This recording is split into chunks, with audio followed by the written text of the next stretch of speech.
Pegar o livro de história também.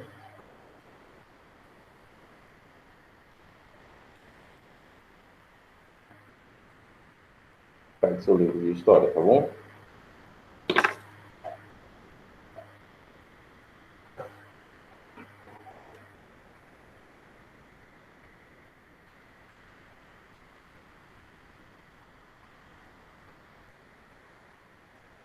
Vamos falar do Baixo Império Romano, tá bem?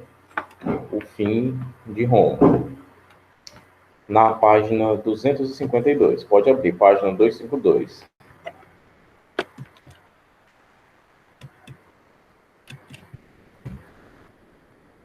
Eu, você e o Roberto.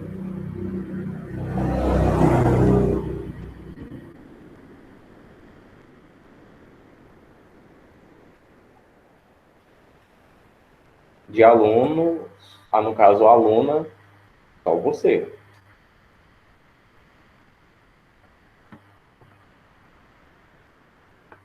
Vamos lá, página 252, tá bem?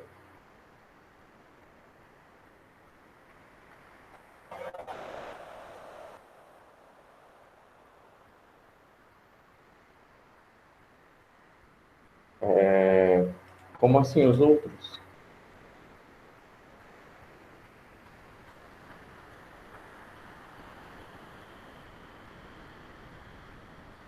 Aqui é a aula de recuperação, tá bem? Se você não está de recuperação em história, então, se você passou em história, deixa eu só conferir aqui suas notas.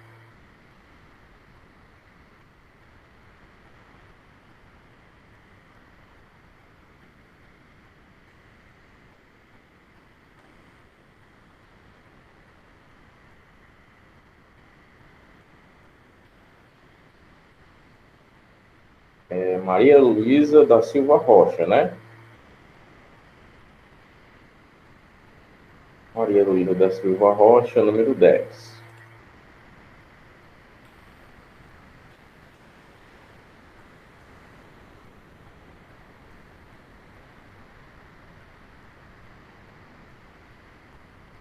Número 10 tem 7, 8, 9. Não, minha querida, você não é para assistir a aula, não. Você passou. Número 10, olha, tem uma média final satisfatória, tá? Você está aprovada na minha disciplina de História.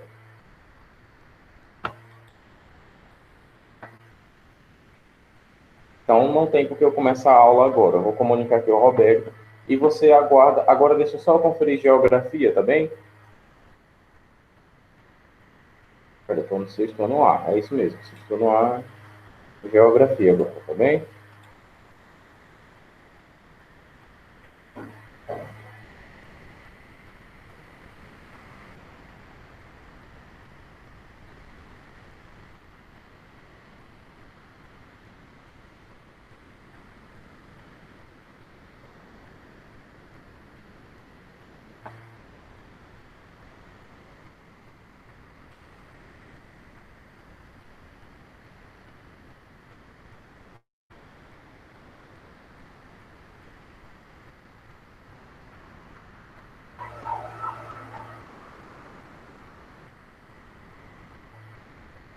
Pronto, Maria Luísa.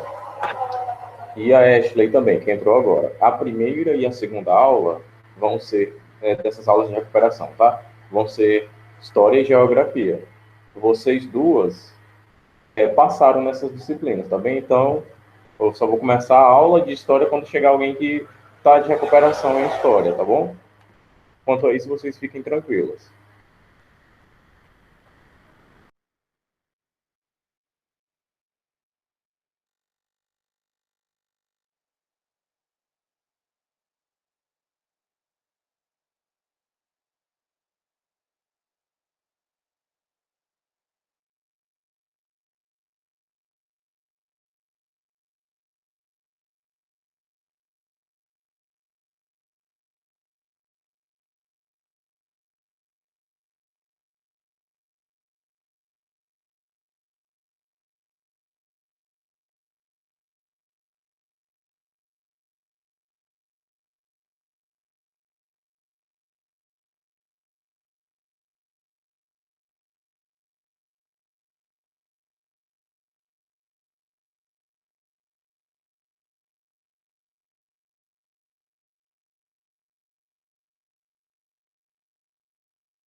Bom, então vamos gravar essa aula, tá bem?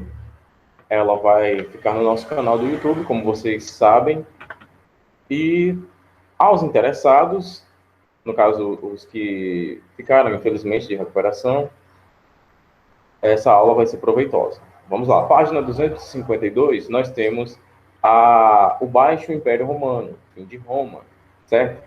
Nós encontramos o seguinte: as crises política, econômica e social ocasionaram a queda do Império Romano do Ocidente, em 476 depois de Cristo.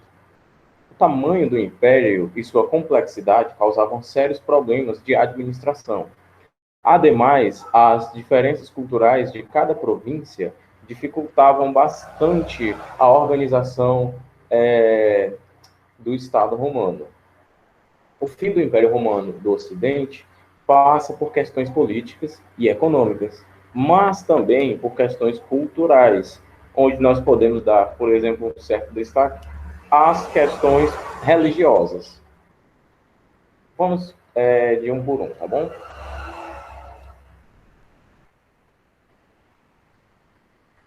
Os fatores econômicos. Página 252, livro de História. Os altos investimentos feitos no Exército para estabelecer o controle sobre um império tão grande e complexo gerava muitas despesas e dívidas desde o início do século III depois de Cristo. O dinheiro, que poderia ser destinado ao comércio e à produção agrícola de Roma, era usado nas questões militares, o que gerou séria crise financeira, desvalorizando inclusive a moeda romana. Não é novidade, nós sabemos, eu venho falando isso ao longo das aulas, desde as grandes navegações, caminhando um pouquinho mais para trás ali, Idade Média e outros períodos históricos da humanidade, sabemos que financiar um exército, financiar uma guerra, custa muito caro. E como nós podemos ver aqui, o livro não me deixa mentir. Ele continua mantendo essa tese. Não é à toa que o próprio Império Romano, embora gigantesco, estava passando por crises financeiras e já há muito tempo por conta desse financiamento militar. Continuando. Segundo parágrafo da série Fator Econômico. Somada a isso, estava a crise escravista. Manter escravos tornou-se caro. Embora não se pagasse pela escravização, era investido muito dinheiro nas guerras, que levavam a escravizar os derrotados. As doenças e consequentes mortes aumentavam as despesas do império. Passou-se, então, a usar o sistema de colonato. Os camponeses negociavam com os grandes proprietários para trabalharem em suas terras. Em troca, teriam direito à profissão e uma pequena parte do que fosse produzido para sua sobrevivência. Inicialmente, isso ocorreu de forma espontânea, pois a crise financeira aumentou o desemprego, principalmente entre os plebeus camponeses. Página 253, fator político.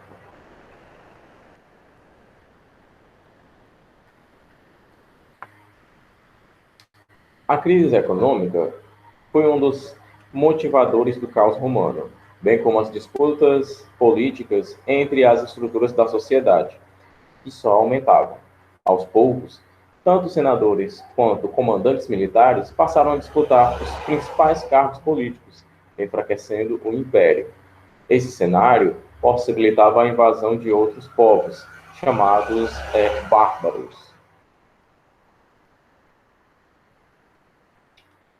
Os ostrogodos e visigodos, povos germânicos, por exemplo, eram constantemente atacados pelos hunos e acabavam entrando nas fronteiras romanas para se proteger. Outra política que enfraqueceu o Estado romano foi a sua divisão em 284 d.C. O imperador Diocleciano, pressionado pela crise econômica e política e sentindo dificuldade de administrar o império com grandes extensões, estabeleceu a chamada Tetrarquia. Assim, o Império Romano seria dividido em Império Romano do Ocidente e Império Romano do Oriente.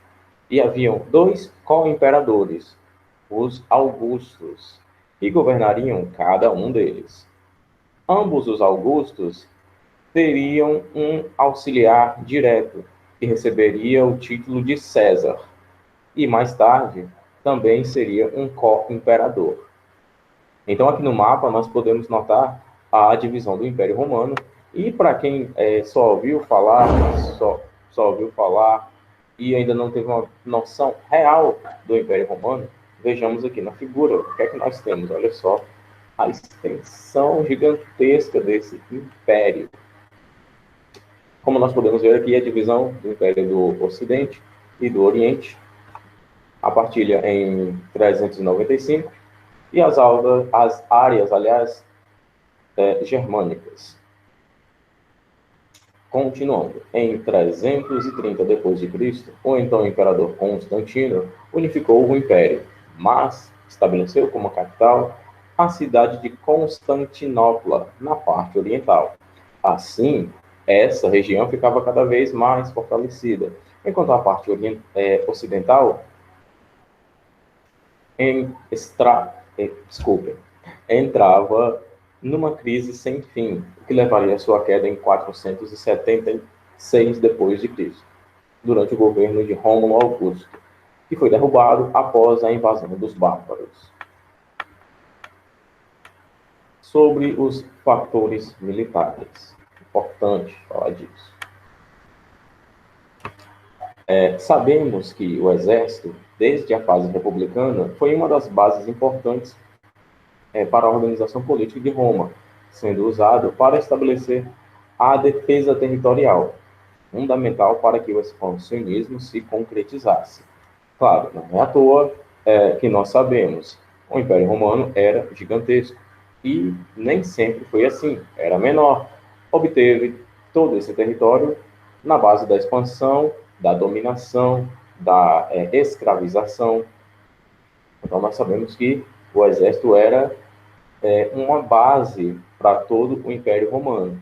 E se era tão importante assim, é claro que merecia investimentos. Ou pelo menos, talvez não merecesse, depende um pouco de algumas interpretações, mas era bem necessário para que o Império Romano se mantivesse como estava. Porém, quanto mais se investia, mais problemas administrativos, problemas financeiros advinham desse investimento. No Império, desenvolveu-se uma crise militar devido a dois fatores: a necessidade de o imperador manter os chefes militares do seu lado. Diante disso, os salários dos militares aumentaram e as terras conquistadas das novas províncias foram dadas aos integrantes do exército, bem como cargos políticos importantes em Roma, como o surgimento da ordem equestre. A força política dos militares aumentou. Eles passaram a rivalizar com os senadores. Então, aqui não temos mais uma divisão de poderes. Existe uma disputa entre os poderes em Roma, os poderes políticos e militares em Roma, o que, com certeza, enfraquece muito qualquer sociedade bem organizada e bem estruturada. Porque se é organizada e estruturada, é sinal de que existe uma harmonia, um respeito entre as divisões de poder. Se isso não existir, então, vai gerar conflito, vai enfraquecer essa sociedade, essa civilização, no caso, esse império. E a entrada dos povos germânicos no território romano, além do aumento da população, que já tinha de lidar com o problema das poucas terras, muitos bárbaros foram inseridos no exército de Roma, sendo chamados de mercenários e recebendo salário. Entretanto, muitos abandonavam o exército ou se vendiam para outras civilizações que visavam enfrentar o Império Romano. Mercenários são soldados que lutam de forma temporária e são contratados mediante pagamento de salário, é claro. E agora vamos entrar no fator religioso. O fortalecimento de uma nova religião monoteísta, no caso, o cristianismo, desencadeou uma pressão popular sobre os governantes de Roma. A religião politeísta, principalmente durante o Império, né, estava sob controle do imperador. Nesse contexto, o povo se sentia isolado, pois passava a duvidar dos deuses romanos devido à crise financeira e social que viviam. Ora, tudo nessas civilizações mais antigas e até hoje, né? Muitas coisas se atribuem aos deuses. Por exemplo, a minha sorte eu atribuo a algum deus, ou meu azar, talvez eu mereça, eu esteja sendo castigado por alguma coisa que eu fiz. Mas se eu não tiver lembrança de ter feito nada ruim, eu estou sendo castigado por alguma coisa que eu fiz, sei lá, em outra vida. Mas esse povo era muito devotado, muito fiel. E eles não viam razão para estarem passando por crises financeiras, políticas, sociais, etc. E passaram a duvidar desses deuses. Então, é assim, atribuir aquilo que eu não sei a algo divino pode ser complicado, né? Já que eu posso descobrir que aquela coisa que eu sei, aliás, que eu não sei, eu posso depois saber o que é,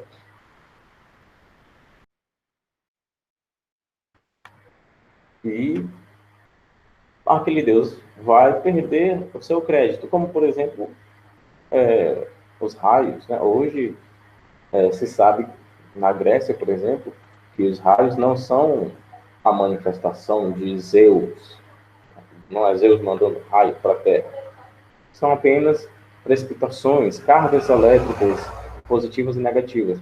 É a relação entre a eletricidade do solo e da nuvem. Basta. Então, o que eu estou querendo dizer com isso? Que as pessoas atribuem aquilo que elas não sabem a coisas divinas. As pessoas não sabiam como é que acontecia a mecânica de um raio.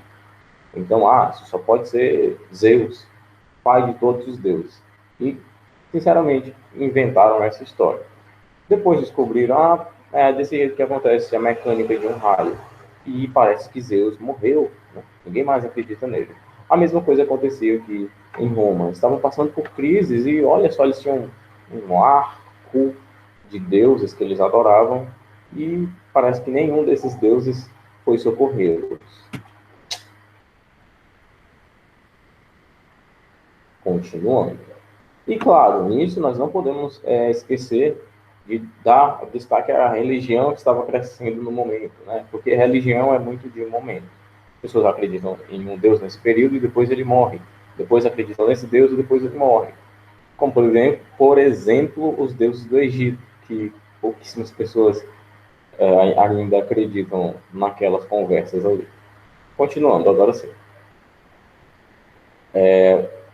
Foi nessa situação que o cristianismo se difundiu no seio da plebe romana e passou a ser usado como uma força política para pressionar o imperador. Oficialmente, o cristianismo surgiu na Galileia, na Palestina, por meio de Jesus Cristo, que havia nascido em Belém de Judá e começou a divulgar suas ideias que se espalharam por boa parte do território romano. Então a gente nota aqui que a religião ela surge a partir da ideia de um homem, assim como todas as outras. Né? Mas eu acredito que eu estou desviando um pouquinho o foco da aula. Jesus foi tratado como Messias, tratado pelos homens, de acordo com a interpretação dos homens. Filho de Deus, o Criador do universo, da terra e dos homens, na concepção judaico-cristã. Tá? A partir dos anos, aliás, a partir dos 30 anos de idade, aquela história que a gente aprende desde criança, porque a religião nesse país dominante, né? A religião dominante nesse país é o cristianismo. A partir dos 30 anos começou o seu ministério, pregando suas ideias com mais afinco, pregando o desapego material, a igualdade entre as pessoas, o respeito aos pais, respeitar a Deus, o Deus judaico-cristão, é claro, entre outros princípios morais e éticos. E a gente sabe que, de acordo com a Bíblia, aos 33 anos, ele foi condenado à morte na cruz. Se bem que algumas traduções não trazem a palavra cruz, trazem a palavra madeiro, que seria algo como uma estaca, um poste mesmo, sem que haja outra peça de madeira, só uma peça, mas a gente não vai discutir a tradução agora, né? Os seus apóstolos, né, é que ficaram encarregados de divulgar as suas ideias após a morte de seu líder. A relação, ou melhor, a reação contra esse movimento, que cada vez mais se fortalecia, foi violenta. O imperador Nero, por exemplo, acusou os cristãos de não cultuarem os deuses romanos e os condenou à morte.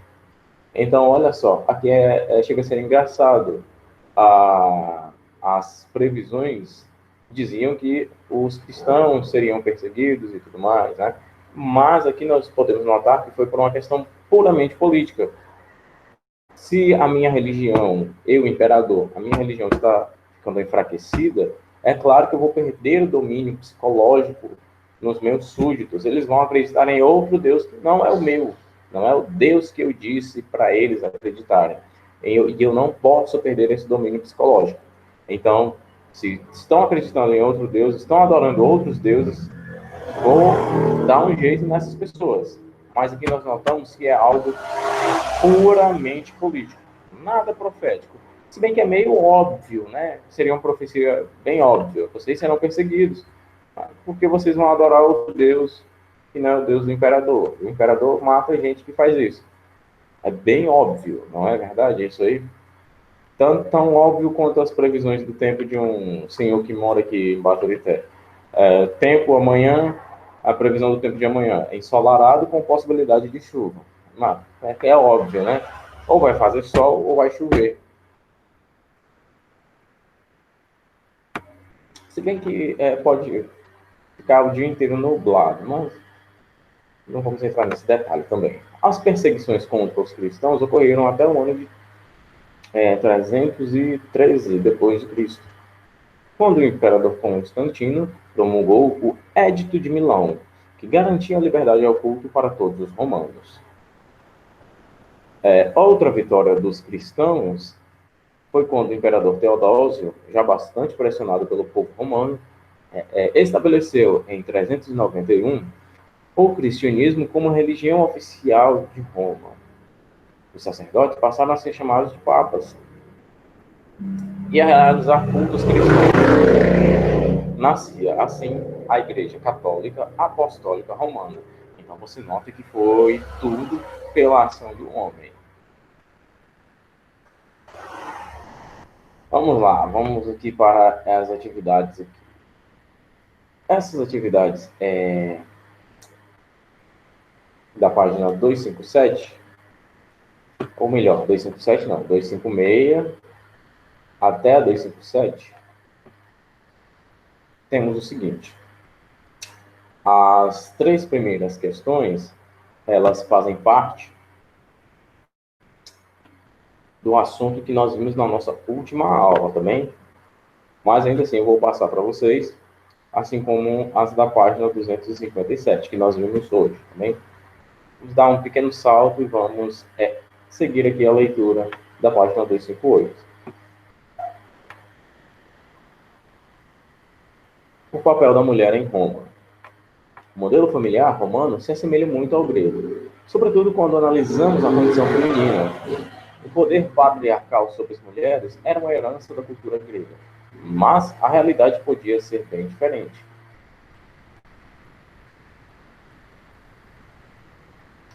Mesmo durante a democracia ateniense, até as eupátridas eram afastadas da vida pública.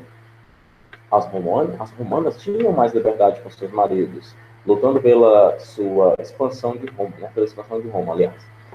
Por isso, podiam circular nos espaços públicos, usando a estola matrimonialis, uma forte referência à lenda do rapto das Sabinas e à liberdade de escolha dada a elas por Rômulo. Ao casar, uma romana levava consigo, da casa dos pais, uma roca e um fuso para afiar algodão e lã, mostrando que não se dedicaria às atividades servis de casa, ao contrário das gregas, restritas ao gineceu. Espaço romano, espaço da romana era o átrio. local central onde recebia convidados e comandava o domus, a casa romana. O respeito às mulheres casadas garantia para aquelas de famílias patrícias uma posição política bastante influente. Assim como na Grécia, a mulher não tinha acesso à vida política oficial. Era a partir da sua casa que a mater familias, Patrícia, no caso a mãe de família, influenciava as decisões políticas.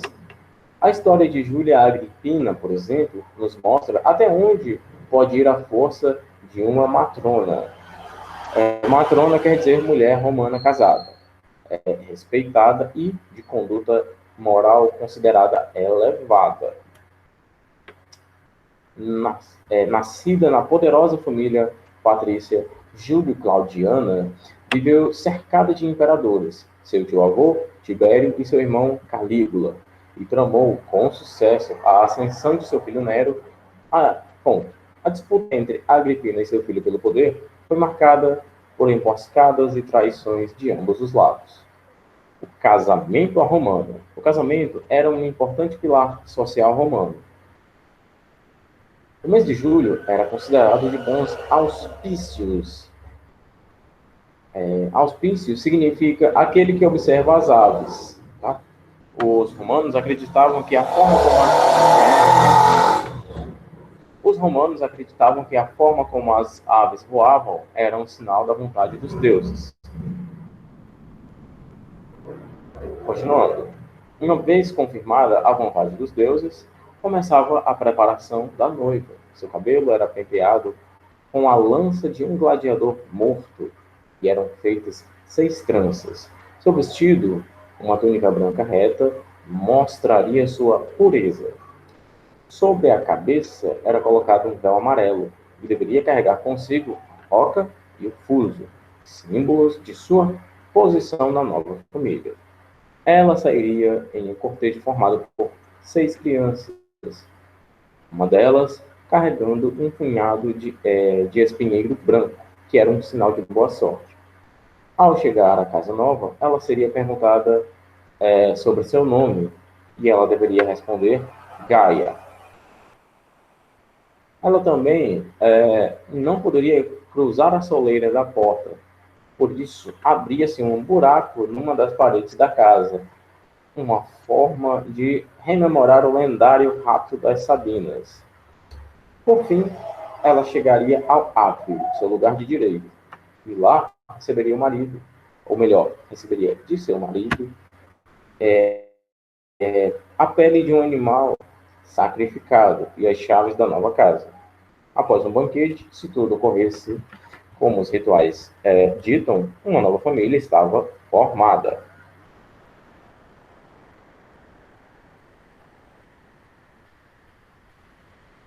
Sobre o esplendor cultural de Roma. Várias civilizações da antiguidade oriental e ocidental se destacaram por seus aspectos culturais e eram, em sua maioria, formados tanto pelas próprias práticas cotidianas como pelo contato com outros povos. No caso da Roma Antiga, aliás, a cultura foi intensificada, ainda mais devido à política expansionista. Os romanos assimilaram muito o modo de vida das províncias conquistadas, principalmente dos gregos. A religião, a arquitetura, o idioma e as bases do direito são algumas das principais contribuições culturais deixadas pelos romanos. Que influenciaram diversas civilizações ao longo da história, principalmente do mundo ocidental, é claro.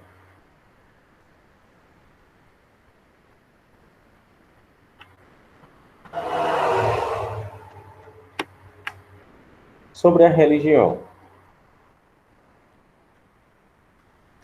A religião em Roma teve relação direta com a política, porque influenciou diretamente a sociedade, determinando os valores morais e éticos que seriam seguidos.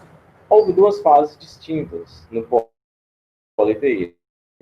A primeira se deu ainda no período monárquico, quando os romanos herdaram dos contatos com os etruscos e sabinos a crença em vários deuses.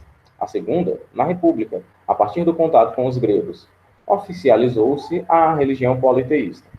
Os romanos passaram, então, a atribuir aos deuses os fenômenos da natureza e criaram o panteão grego. Os deuses romanos, que se pareciam com os gregos, teriam de ser adorados pelos cidadãos de forma respeitosa. E nós podemos dar destaque a Júpiter, Juno, Netuno, Vênus e por aí vai. Eu vou passar para vocês novamente as atividades da página 262 até a 265, tá bem?